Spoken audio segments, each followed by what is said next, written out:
It's Dr. Kate, and as promised, here is a very brief presentation that's going to be talking about case studies and historical types of research. This is now moving into the qualitative world as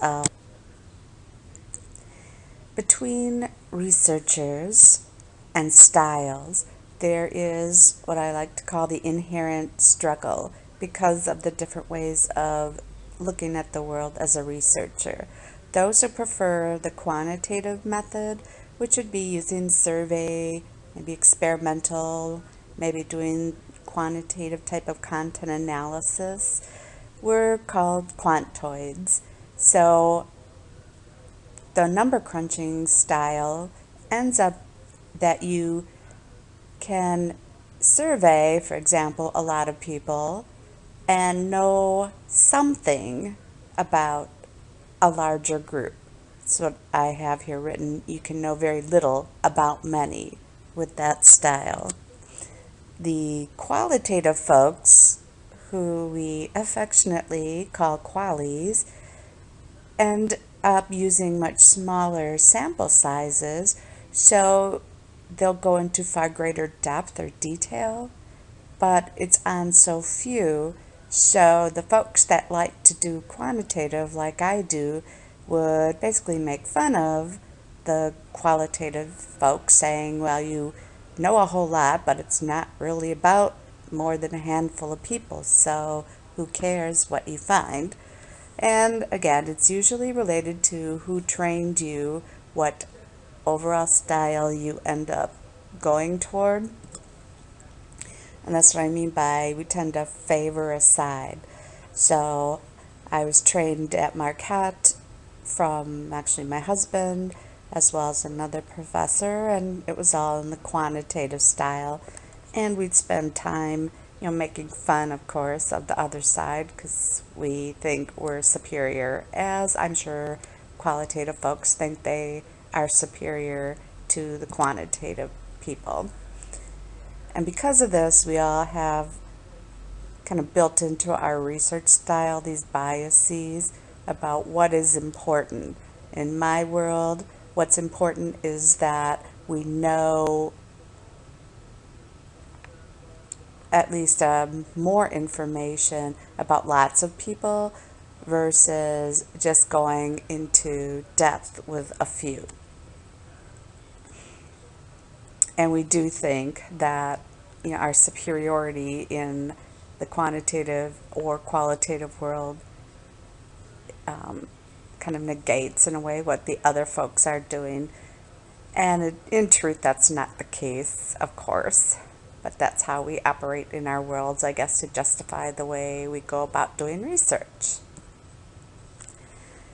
When you pose a research question, in the ideal world, you would be not worrying about what methodology you want to use, because the question itself should determine then how you go about answering that question via what would be the appropriate methodology. Now, that's in the perfect world. But, of course, as I say here, you can definitely get around this. So if you don't ask a question that would require doing, for example, a case study, then you never need to worry about doing a case study. If you don't ask a question that would require an historical critical type of analysis, then you don't have to worry about being trained in that methodology. And what often happens is you get, in a way, wedded to a methodology and use it often. In grant work that I do at the federal level, you actually now are required to not just have one methodology. They'll say you need to do a mixed method. So if I'm doing a survey, as I often do, for a grant application at the federal level, they would require me to also indicate that I would do focus groups as one possibility of a way to qualitatively supplement what I'm going to find out through the surveys. And again, that's called mixed methods, using multiple methods to inform and to answer your research question. So I want to talk a little bit about what is the case study approach. When my Air Force folks, a lot of times they want to do case studies, although they don't really understand what that means. And the definition that I put here is a descriptive style, meaning that you're going to go within as deeply as you can some particular event or instance or circumstance. Your job as the researcher is to gather as much data, as much detail as possible. So you're going to be doing extensive look at available documents of the time. You're going to do lots of interviewing of individuals that were associated with a particular event, instance, or circumstance, and try to figure out, so what happened? Why did it happen?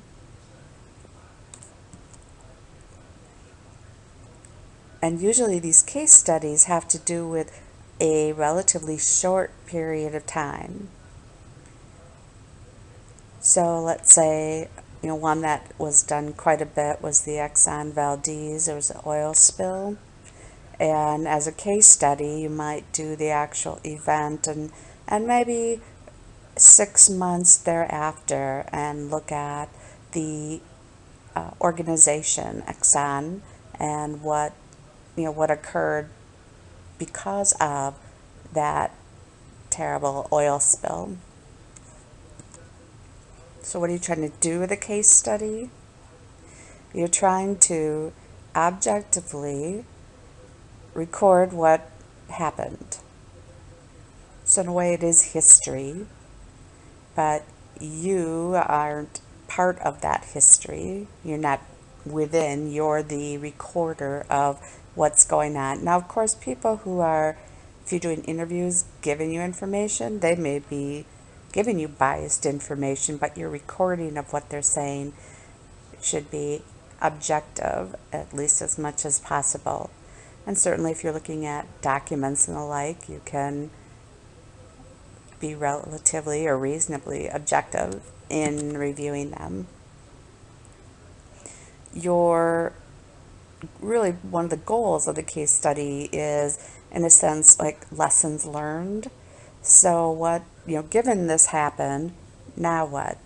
How can we use this information that you gathered through this case study for future scenarios or situations? So when I did a study on Hurricane Katrina and students who were impacted by it, then it was again like a lessons learned. So for other universities that would face sort of a natural disaster like this, how could the information be better disseminated to students? Would have been one of the recommendations or suggestions for future scenarios. So of course, given you're looking at a particular case and you're looking in great depth at it, you don't get this external validity or generalizability that we look at and look for really in the quantitative research world. And that's not expected. There may be some applicability to some future event, like I was just mentioning with the Hurricane Katrina, natural disaster type of circumstance. But that's not really what you're going for. That's not the intent or purpose of this type of methodology. So it might seem easy enough to say I'm going to delve into a particular circumstance, case, or instance, but obviously it's not as easy to carry out as it might appear on the surface. One consideration is, so what is it you all need? What are you trying, what's your goal of the case study? So is this something, for example, like you would need to look at all, let's say, maybe news clippings of a particular event? Is that what you're defining as your case study? Is it internal within the organization? Are you needing to look at all emails or memos or other kinds of exchanges with top brass or key personnel within an organization, and have that be part of the data you need?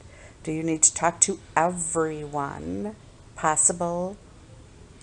Well, that could take you ages, as you might imagine. Or can you identify who is it you really, who are the informants you really need for a good case study of an event?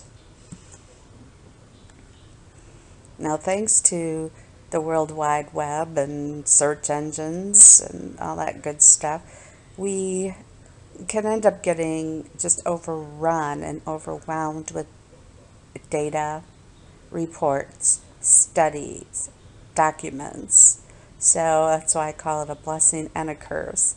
Because how do you end this when there's just, it seems like, an overabundance of information, quote unquote, out there? Well, that's part of your training in this methodology, that you would know when it is you have enough. It might be necessary that you go to the site of the organization, for example, if that's what you're studying. This is also usually why case studies are done by scholars who happen to be in the vicinity of the event itself. So when I did displaced students who ended up at Marquette University because of Hurricane Katrina and them not being able to go to the universities in New Orleans that they were enrolled within, I had access to them. So I didn't have to travel to New Orleans because I decided I was interested in these students who ended up somehow, one way or another, at Marquette University back in 2005. Now you have to get folks to let you in. That's what's called the buy-in. When I was at Marquette, I had to get the top administration people to buy into my research idea and give me access to email accounts of all these students so that I could invite them into a study for my intents and purposes. If you don't have the buy-in, if you're stonewalled, stopped in some way, that can then just have your idea of the case study just fall apart. And that certainly has happened to me as a researcher, and happened to others as well. Because why? Well, like in the case of Marquette University, they have plenty of image problems unrelated to this particular case study that I wanted to conduct. And any organization doesn't want to be looked at in a bad light, so there's going to be, I think, hesitancy to let you in. And I should say, for Marquette, they only allowed me to email these students twice. And that was the deal that was made. If they didn't want to participate, that's that. I can't harass them, so to speak, to try to get them involved in my project. There's another thing, that one might be having difficulty in, and that is getting access to data. If you need particularly some reports or, let's say, budgets or other kinds of files, perhaps that won't be granted to you. And if that's crucial to what you're trying to accomplish, then I guess you're out of luck. Here we just have a few examples from case studies that were done and published. You can see somebody doing a case study on The Simpsons, so I figured that was probably the most interesting one that you might want to take a look at sometime.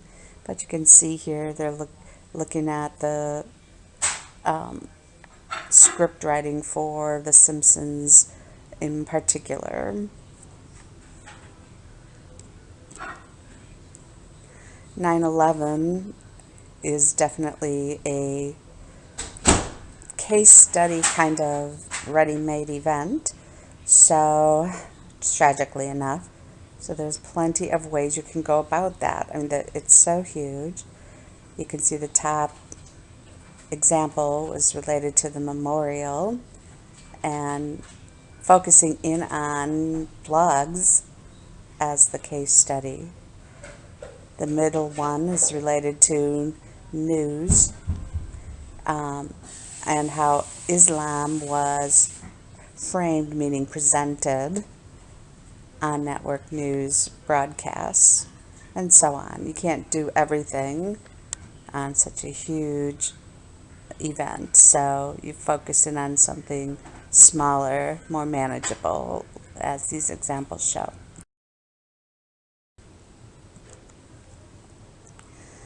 So if you think about someone who is a historian, how much time does one have to pursue this kind of work?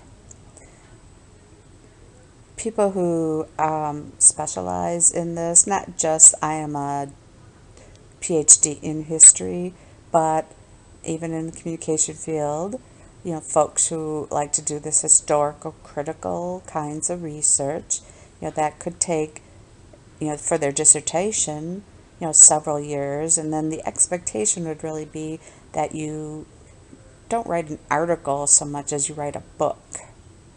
And to pursue it further, once you finish your degree, and then let's say you get your first teaching job and it's now not in the same state, if even the same country, of where you did your original research, well then to do additional research, you're going to need travel dollars to to be able to go back to that site and gather even more information. Is that possible? Well, then you need to get a grant or other kind of funding in order to do this. You need to, every 7 years, take a sabbatical, which is you spend your 6 months or a year doing more research to kind of propel you forward in kind of adding new knowledge on whatever piece of history you want to study. And that should take you then through that next 6-7 years of time as you analyze everything you've gathered during your year of sabbatical. Now, everyone has a bias, so I guess the answer is yes to a scholar having his or her own bias. But our training should be such that you can kind of see that in yourself and strive toward as much objectivity as possible. But nothing is truly objective. Is it the case that someone may want a particular outcome to occur? I'm sure that is the case.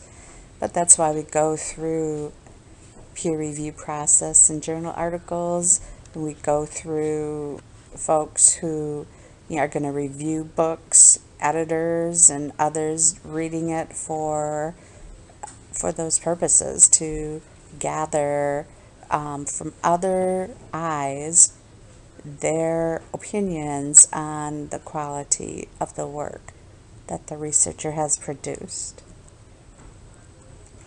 Now, there's different kinds of structures to this historical research. One style is called the great man theory, where, let's say you want to study, I'll go back to events surrounding 9/11, and maybe you would only be looking at this through the political leaders of that time.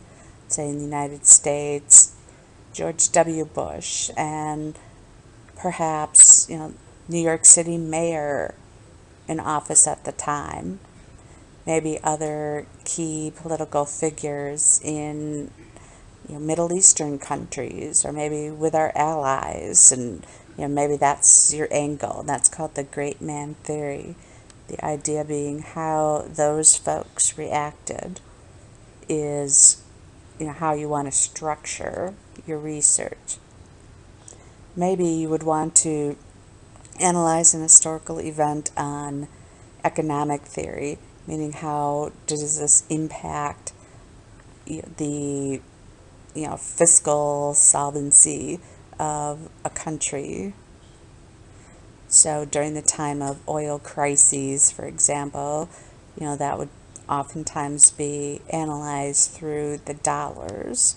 How did the jacking up of prices of oil by the barrel impact the United States as well as Middle Eastern countries? You might want to look at an historical event through the eyes of the groups that were involved in its unfolding. So, it might be for 9/11 different, we would call, groups of terrorists. They don't necessarily call themselves that, but it could be those within the United States who supported this, as far as the religion, for example, or you might want to just look at groups of extremists. You might, again, you want to think of this as, sociology, looking at, what was going on within groups in a given society as some event was occurring. Another way of being a historical researcher, as well as looking at, the governments, and that would be through political theory. Again, as you can probably tell, this isn't what I would necessarily do, but one of my brothers, this is what he does, this historical type of research, and he would actually be the most interested in the great man theory approach. So that's the case study approach. Now let's look a little bit at historical, and they do overlap somewhat.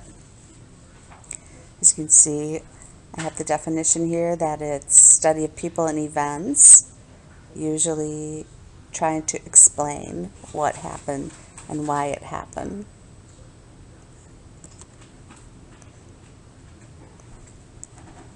So because of that, I said it's similar to a case study, but this could be someone's actual life's work rather than maybe a year or two out of your life doing a case study.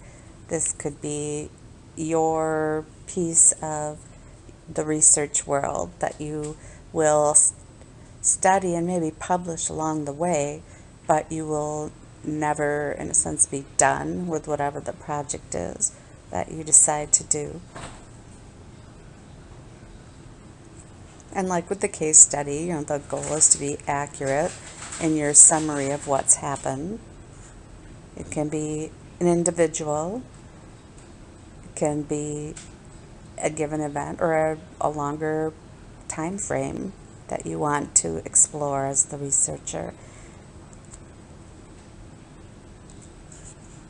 So I guess it's not really funny, but it's a longer time, and it will take you a longer time to do this, is what I mean by that subpoint. Accuracy, at least as far as possible, is your goal. Now, how do you know you have objective information? Well, it can be from checks and balances, meaning you look at, let's say, letters that were written by some historical figures over a period of time, and you're going to compare and contrast multiple letters written by multiple people as they were depicting or describing circumstances going on within a given time frame. It may involve doing multiple interviews, probably almost certainly if it's possible to do so, folks are still alive, in order to compare and contrast the information being given, in order to try to create an accurate record of what's happened. And it might be through, so if the people are no longer alive, reading transcripts of speeches of key political figures. If there were radio broadcasts or other kind of audio and or video available to delve into and try to get accurate depiction of what happened. Because we're trying to get at the why. Why did something occur? What happened and why are the goals. And if you believe that old adage, history repeats itself, then I guess for a historical researcher, value of the contribution is that, if things do go in cycles, we can be informed by what happened with whatever this historical research is about, and perhaps then be able to predict, in a sense, what would happen if things are, let's say, not attended to. If that could be who the political leaders are, other kinds of civil unrest. If we explore the past, perhaps we can predict the future and maybe avoid making some of the, what we'd call mistakes, I guess, in the future, if we can learn from the past what happened. Which is this quote here: ignoring the past is almost like your destiny to repeat mistakes. Now there's different types of sources that one can go after. Primary sources are those who are there. So if you can interview folks, they're certainly going to be a good, I think, source of rich data to help you understand something. For example, if you think about World War II and folks who were in the camps in Nazi Germany, many interviews were done of those who survived, and as time goes by, think about how there's just fewer and fewer people who actually made it through those camps. So within a matter of really a very short time span, there won't be anyone left to interview. So there's been extensive and intensive tracking of folks who made it through alive to try to get as much data and information as you can before it's too late. It'd be the same type of thing, I think, with 9/11 and folks who survived that, maybe that worked at the World Trade Center, folks who were first responders and or working with the fire department, police department, political figures involved in it, folks who lost others, their loved ones, as that tragedy occurred. So you go in and you interview as many as possible in order to get the fuller picture, as well as to preserve that piece of history. So those are the primary sources, and secondary sources are, let's say you get that information from someone and then you write up what they said. You're the secondary source. The primary source are the people that you interviewed. So you're another step removed from the event itself. And tertiary sources are things like, reading newspaper accounts of someone who was reporting on a conversation that they or someone else had with, let's say, 9/11 survivors. So you can see here it keeps getting further removed from the origin of the event. That's what I mean by the distance increasing.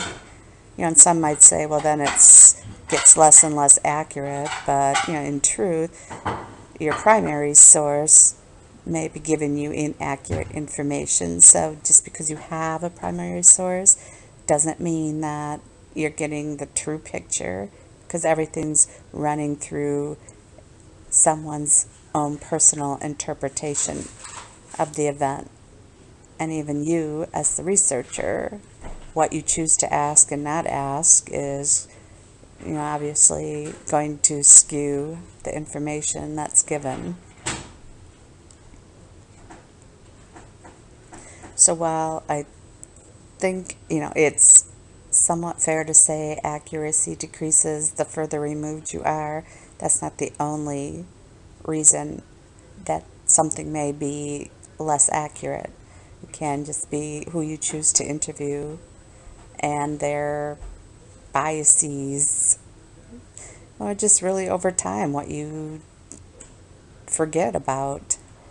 Like we said, you can't, as far as recollection and knowledge and all that, everything degrades over time. So imagine when decades pass and you're asking someone to recall events of some event, and how we tend to kind of fill in when we don't actually remember, just kind of create some information instead, filling in the gaps inaccurately.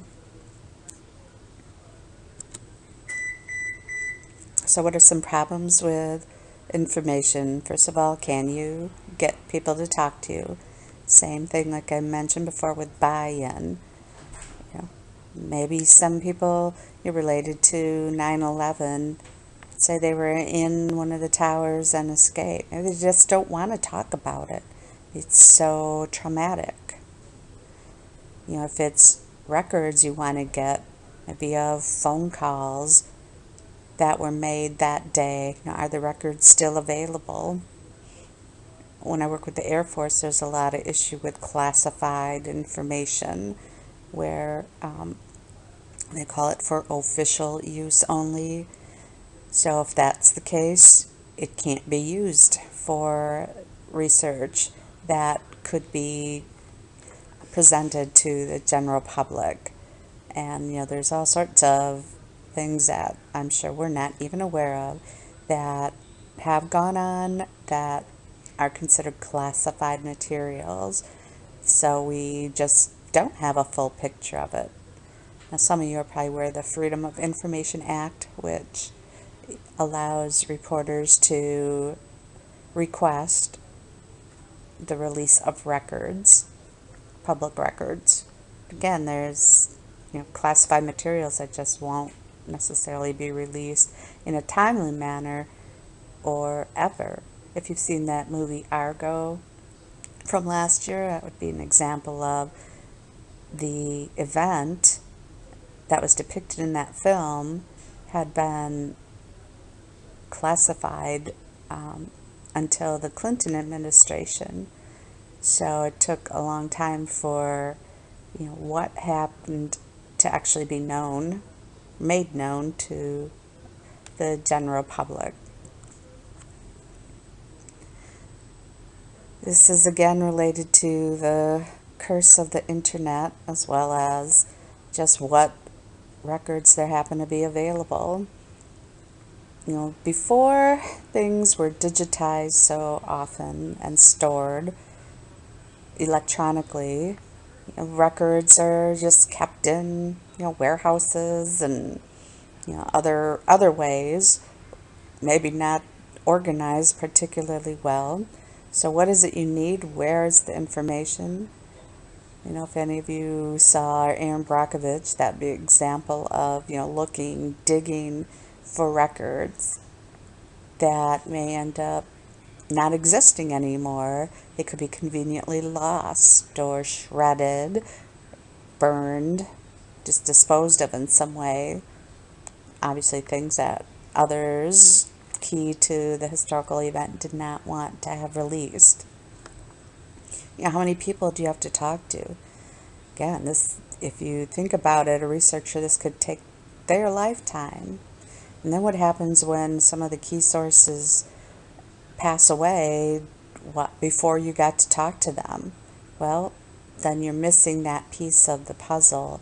And then you're going from that primary source perhaps to the widow or widower of that person that passed away to try to get them, him or her, to recount as best they can what that person would have said. Again, it can be just literally thousands, if not tens of thousands of pieces of information that you would need to look at to recreate the event. And as I probably alluded to, objectivity really is a myth in any event, but think about it when you're interviewing someone and they tell you this is the way it was. That doesn't mean that was the way it was. Or this letter indicated X, Y, and Z. That doesn't mean that was the case. So that's why you can't just hang everything as the researcher, the historian, on this particular document. You have to keep going and gathering more and more pieces of evidence and information, not just spoken word, interview type, but also various written documents. Now, I do have a couple folks I am acquainted with who are historical researchers, and that's what these couple examples are.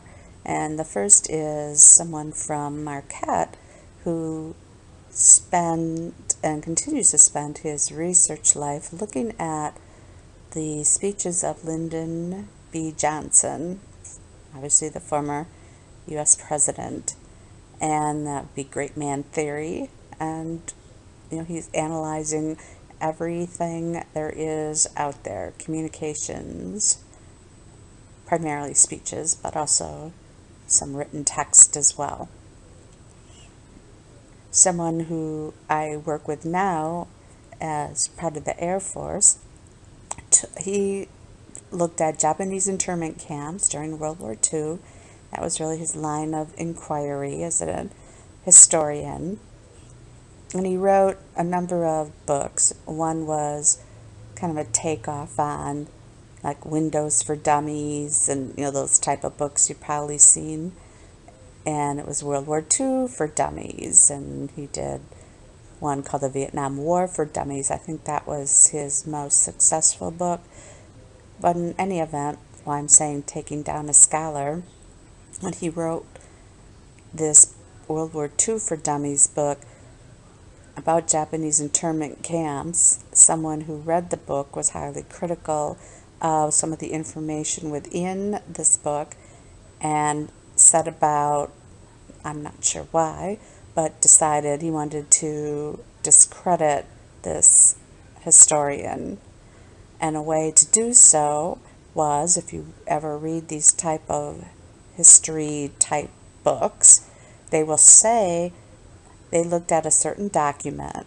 It was in a library, which they will name, and they found it in such and such section of the library, and it was on a certain shelf, and it was labeled, the box was labeled X, that contained the document, and they'll be very specific and detailed about it so that somebody else can go look at that document if they so desire.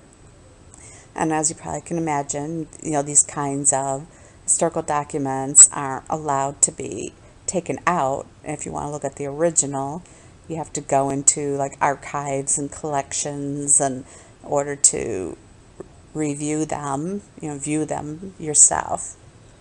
Well, what happened with this particular person was that something that was written in the book about where a document was located was not actually correct. So the person who wanted to take down this researcher and discredit them sent out people to check out every source that was cited in the book. And ultimately, the person who wrote the book lost their position, which was an endowed chair at a fairly big university. Endowed means that it's sort of like an honorary position. You get brought in, you get paid well, and you're there as a researcher. And it's an honor for the university to have you there, and it's an honor for you to be an endowed chair of, is a position itself.